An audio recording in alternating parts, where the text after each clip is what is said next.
Welcome. My name is Sharon Bonney. I'm the CEO for the Coalition on Adult Basic Education. I am delighted to introduce you to two authors of a wonderful article that's in our upcoming COABE journal. So, Beth Kushner and Castro-Trujillo, I'd like to welcome you to today's edition here. We'll be talking about your journal article and have a few questions we'd like to get your thoughts on.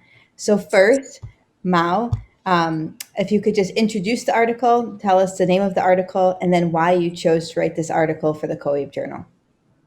Well, hello, my name is Castro-Trujillo, and I am the Child Development Associate Program Coordinator, also known as the CDA program at Briya Public Charter School. I oversee the program and all the offerings that we have, and I am also one of the teachers for the program, and I teach in both English and Spanish.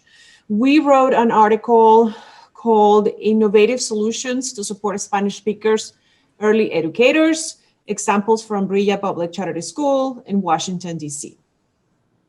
The reason why we wrote this article, I wanted the larger workforce community to know what has been happening in Washington, D.C. Metro area regarding Spanish speakers, early educators, and their professional development.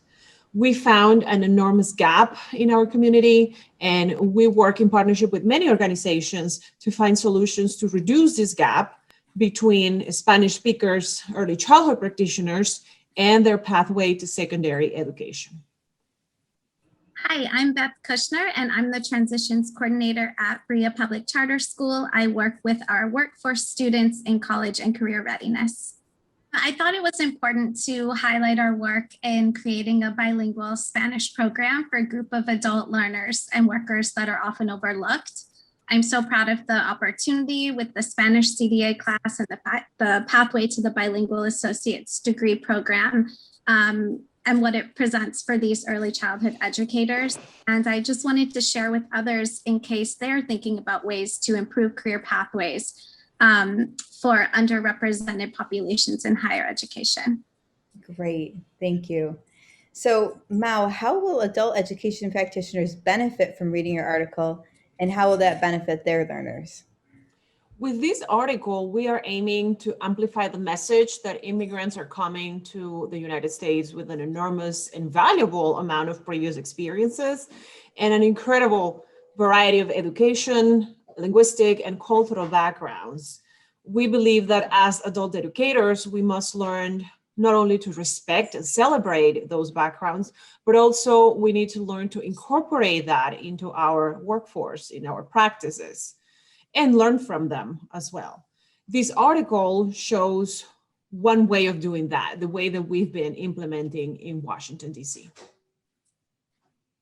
By enhancing career pathways and opportunities for our adult learners, they're strengthening their communities and the children with whom they work. These learners on the career pathway as early childhood educators are benefiting themselves by gaining experience, enhancing their personal economic opportunities, as well as strengthening their communities by teaching future generations.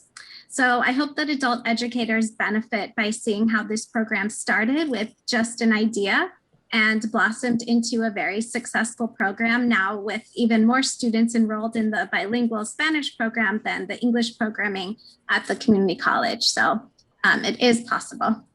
That's great. And so Beth, is that what you hope the readers will take away from this article? Yes, when starting this bilingual associate's degree program, there were a lot of unknowns, but we just kept going and we kept creating until it actually came to fruition. So it has been incredibly rewarding to help these students semester after semester, as I remember the doubt that we had of even getting this program off the ground.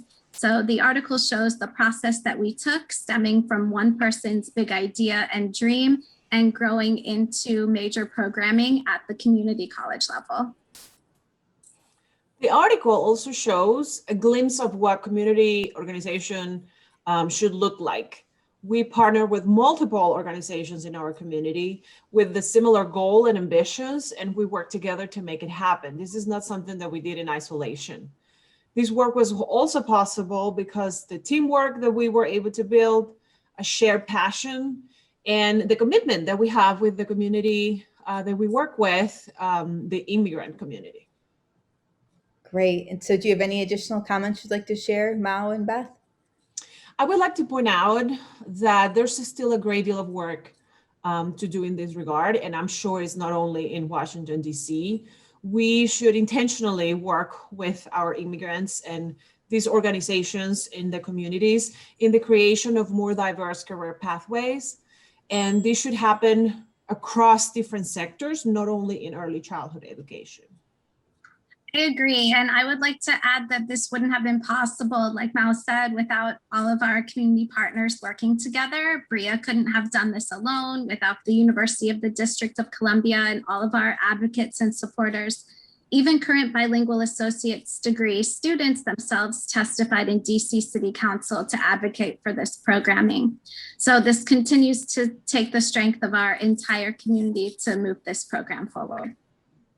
Excellent. Well, ladies, thank you so much for your time. Before we go, can you say the title of the article one more time so that our readers can go and look for that? I think that would be a wonderful way to end this. Sure. Our article is Innovative Solutions to Support Spanish-Speaking Early Educators, Examples from Briya Public Charter School in Washington, D.C. Wonderful. Thank you both so much for your time. Thank you. Thank you.